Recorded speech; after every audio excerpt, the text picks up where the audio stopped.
दोस्तों हम बीजेपी को हराने के लिए कांग्रेस को अपना समर्थन करने जा रहे हैं और क्यों करेंगे ये आज इस वीडियो में आपको समझाने की कोशिश करेंगे। कांग्रेस के साथ साथ हम समाजवादी पार्टी इंडिया गठबंधन को अपना समर्थन करेंगे। अंबेडकरवादी पार्टी है इसलिए भी और दलित पिछड़े की हितैषी है इसलिए भी। बाबा साहब का सबसे ज़्यादा सम्मान, अंबेडकर साहब का सबसे ज़्यादा सम्मान, मानवर साहब का सबसे ज़्यादा सम्मान अगर किसी ने किया है तो कांग्रेस और समाजवादी पार्टी ने किया है। आज इस वीडियो में आपको वो सारी चीज़ें बताएंगे जो आपके लिए सुनना समझना बहुत ज़रूरी है। हमें बीजेपी को हराना होगा, कांग्रेस को जिताना होगा, अन्यथा आज इस देश का लोकतंत्र खत्म हो जाएगा। इस देश में लोकतंत्र नाम की कोई चीज़ नहीं बचेगी। तो हमें सबसे पहला काम करना है, बीजेपी को बिल्कुल हराना है और उसके हराने के चक्कर में कांग्रेस पार्टी को अपना समर्थन करना है।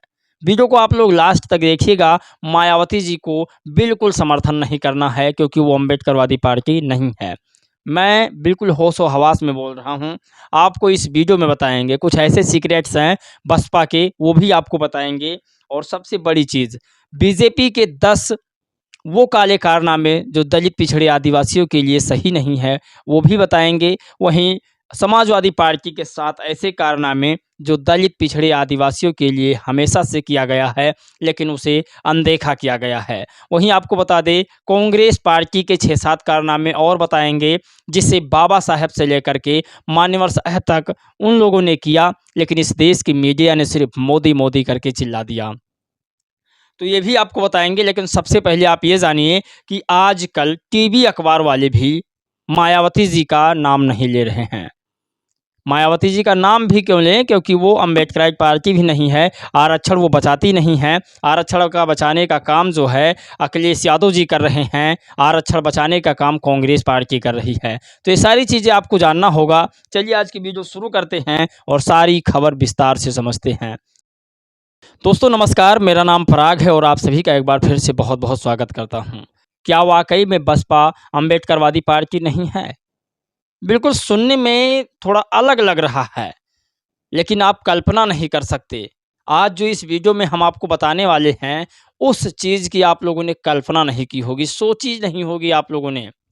दोस्तों पहले बीजेपी ने क्या दलितों के साथ किया है आप उसे समझिए। उसके बाद बसपा की वो सबसे बड़ी खबर बताऊंगा जिसे अभी तक टीवी अखबार वालों ने बिल्कुल नहीं दिखाया है। आपको बिल्कुल सोचना होगा, समझना होगा, और अगर आप बसपाई हैं तो आपको रुक कर इस वीडियो को देखना होगा। ये आपके हित के लिए है। बीजेपी आरएसएस की पार्टी है, पहला नंबर। और आरएसएस नहीं चाहता कि दलित पिछड़े आदिवासी कभी केंद्र की राजनीति करें। आप कल्पना नहीं कर सकते। वहीं बीजेपी आरक्षण विरोधी भी है, वहीं बीजेपी दलित विरोधी है। सबसे बड़ी चीज़, बीजेपी ओबीसी विरोधी है, इसे आपको समझना होगा। और बीजेपी मुस्लिम विरोधी है, ये खुला कहा जाता है और है भी वाकई में। मुस्लिम समाज का सबसे बड़ा कोई विरोधी है तो बीजेपी है। और वहीं अंबेडकर साहब की सबसे बड़ी विरोधी पार्टी बीजेपी है। हम इसे अनदेखा नहीं कर सकते। इतना सब होने के बाद हम बीजेपी का समर्थन कैसे कर दें? पत्रकारों की भी विरोधी है बीजेपी। पत्रकारों को फ्रीडम नहीं है बोलने का। इतना सब होने के बाद यदि दलित समाज बीजेपी को अपना समर्थन कर दे तो उससे बड़ा बेवकूफ़ कोई नहीं है।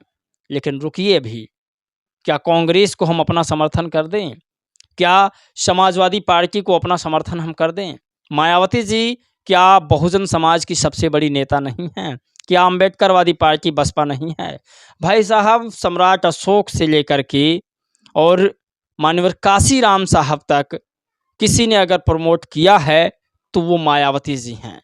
आपको सच सुनकर शायद खलबली मच गई होगी, लेकिन आप इतना जानिए कि इस देश में अगर कोई अंबेडकरवादी पार्टी है तो बहुजन समाज की सबसे बड़ी पार्टी बहुजन समाज पार्टी है। बहुजन सुप्रीमो मायावती जी ने लगातार दिल से अंबेडकर साहब की विचारधारा को जन जन तक पहुंचाने का काम किया।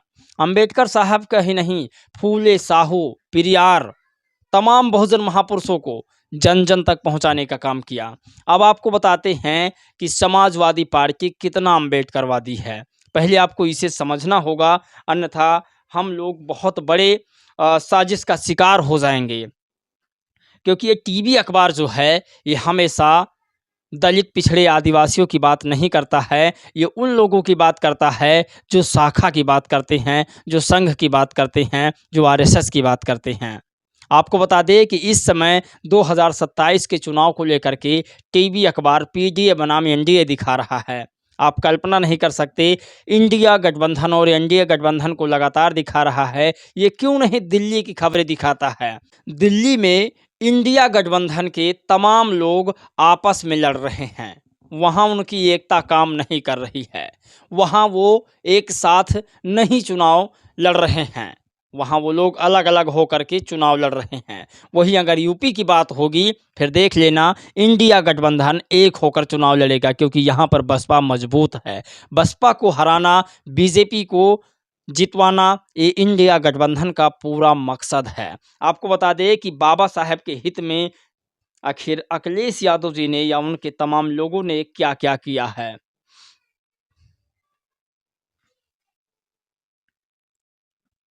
अखिलेश, शिवपाल चचा के सबसे ऊपर आते हैं। शिवपाल चचा ने कहा, मायावती निठल्ली हैं, मायावती चमर चमर करती हैं। गांव में हमारे कहावत है, चमर चमर चलना, निठल्ली रहना। सबसे पहले महिलाओं के प्रति कितनी इनके अंदर घृणा है, इसे आपको समझना होगा। शिवपाल चचा ने कहा, मायावती जी बिल्कुल निठल्ली नेता हैं। उसके बाद नंबर आता है मुलायम सिंह यादव जी का। आपको बता दें, मुलायम सिंह यादव ने अपने कार्यकर्ताओं को लेकर के लखनऊ में गेस्ट हाउस पर पहुंचते हैं और मायावती जी पर हमला कर देते हैं। मायावती जी की जान ब्रह्मदत्त द्विवेदी किसी तरीका से बचा करके और उन्हें बाहर सुरक्षित निकालता है। तमाम लठैतों से मायावती जी को सुरक्षित करता है। ब्रह्मदत्त द्विवेदी को हमेशा बहन जी ने इसीलिए अपना भाई मान कर रखा है। आपको बता दें, अगर ब्रह्मदत्त द्विवेदी ना होता उस समय, तो मायावती जी की जान कब का ना चली गई होती। तो ये सबसे बड़ी खबर है, आप इसे समझिए। मायावती जी दलित समाज की नहीं, पूरे बहुजन समाज की, यानी बहुजन समाज में संवर समाज भी आता है। बहुजन, पूरा बहुजन समाज उसकी हितैषी हैं। सर्वजन सुखाय सर्वजन हिताय का नारा बहन जी ने तभी लगाया था। आपको बता दें, मुलायम सिंह यादव अपने कार्यकर्ताओं के साथ बहन जी के ऊपर हमला करते हैं। बहन जी को किसी तरीक़ा से ब्रह्मदत्त द्विवेदी बचा कर लेकर आता है। अब आप समझिए कि ये पूरे दलित समाज के बहन बेटियों का अपमान है, पूरे दलित समाज के नेताओं का अपमान है। आपको बता दें कि कोई दलित समाज का नेता आगे बढ़ता है तो सबसे पहले इन लोगों के पेट में ज़्यादा खलबली मचती है। अब बात करते हैं अखिलेश यादव जी की। अंबेडकर पार्क अय्याशी का अड्डा है, लोग यहाँ पर अय्याश करने के लिए आते हैं। ये अखिलेश यादव जी का कहना है। वहीं आपको बता दें, लाखों लोगों का, जो दलित समाज से लाखों लोग अधिकारी थे, उनका डिमोशन किया गया। उन अधिकारियों को बड़े पद से छोटे पद पर लाया गया। मायावती जी ने जिन अधिकारियों को नौकरी दी, दलित समाज के लोगों को, उनका डिमोशन अखिलेश यादव जी की सरकार में हुआ। वहीं रिजर्वेशन आरक्षण पदोन्नति बिल को भी इन्हीं की सरकार में कार्यकर्ताओं ने फाड़ा, सांसदों ने फाड़ा। वहीं सबसे बड़ी खबर, जो बहुजन महापुरुष थे, चाहे वो ओबीसी समाज से हों, अति पिछड़े समाज से, पिछड़े समाज से हों, उन महापुरुषों के नाम पर मायावती जी ने जिलों को बनाया, शहर को बनाया। उसे बदलने का काम अखिलेश यादव जी ने किया। सबसे बड़ी चीज़, काशीराम साहब के जन्मदिन पर मायावती जी ने अवकाश का योजना बनाया था, छुट्टी का, उसे अखिलेश यादव जी ने ख़त्म कर दिया। अब बात करते हैं एससी एसटी एक्ट को किसने कमज़ोर किया? ये अखिलेश यादव जी ने कमज़ोर किया। ये सबसे बड़ी खबर है, ये आपके हित के लिए खबर है। ये चाहे आप ओबीसी समाज से हों, चाहे पिछड़े समाज से, चाहे दलित समाज से, फिर चाहे अपर कास्ट से हों, इसे आपको समझना होगा। मायावती जी ने जो योजनाएं बनाई थी, उसे बदलने का काम अखिलेश यादव जी ने किया। महामाया एम्बुलेंस बहन जी ने बनवाया था, चलता फिरता एक हॉस्पिटल था। इसे भी आपको समझना होगा। उस हॉस्पिटल को आज कबाड़ों में देखने को मिल रहा है। उसे बदलने, बंद करने का काम अखिलेश जी ने किया। वहीं आपको बता दें कि और भी बहुत कुछ अम्बेडकरवादी अखिलेश यादव जी ने किया, जो आज अम्बेडकरवाद का चोला पहन रखे हैं। ये तो सबसे बड़ी खबर है, इसे आपको समझना होगा। अब इसके बाद अब आप लोग चाहें तो अपना समर्थन अम्बेडकरवादी पार्टियों को दे सकते हैं। आपकी नज़र में अब यही 3 अम्बेडकरवादी पार्टी बची हैं, कांग्रेस, बीजेपी और समाजवादी पार्टी। बसपा और भी जो बहुजन समाज की पार्टियां हैं, वो तो नहीं हैं। चाहे वो अ, महाराष्ट्र में हो, यूपी में हो और फिर कई जगह जहां बहुजन समाज की पार्टियां चुनाव लड़ रही हैं, वहां लोग ये गठबंधन करके चुनाव लड़ते हैं और जहां जहां बहुजन समाज की पार्टियां मजबूत नहीं है, वहां ये लोग अलग अलग होकर के चुनाव लड़ते हैं। इससे साफ जाहिर होता है कि बीजेपी को किसी भी सूरत में हारने नहीं देना है। अब टीवी अखबार भी इन्हीं लोगों का साथ दे रहा है। अगर बहुजन समाज के पत्रकार सच्चे अम्बेडकरवादी हैं तो मायावती जी को क्यों नहीं प्रमोट करते हैं, सबसे बड़ा सवाल है। आपको बता दें कांग्रेस का भी कुछ कारनामा है। कांग्रेस कभी नहीं चाहती कि कोई बहुजन समाज का व्यक्ति या दलित समाज का व्यक्ति केंद्र की राजनीति को संभाले। आप कल्पना नहीं कर सकते बाबा साहेब का अपमान कांग्रेस ने किया। कभी भी बाबा साहेब को संसद नहीं जाने दिया। कभी भी बाबा साहेब को संसद नहीं जाने दिया और कानून मंत्री पद से बाबा साहेब को इस्तीफा देने पर मजबूर कर दिया।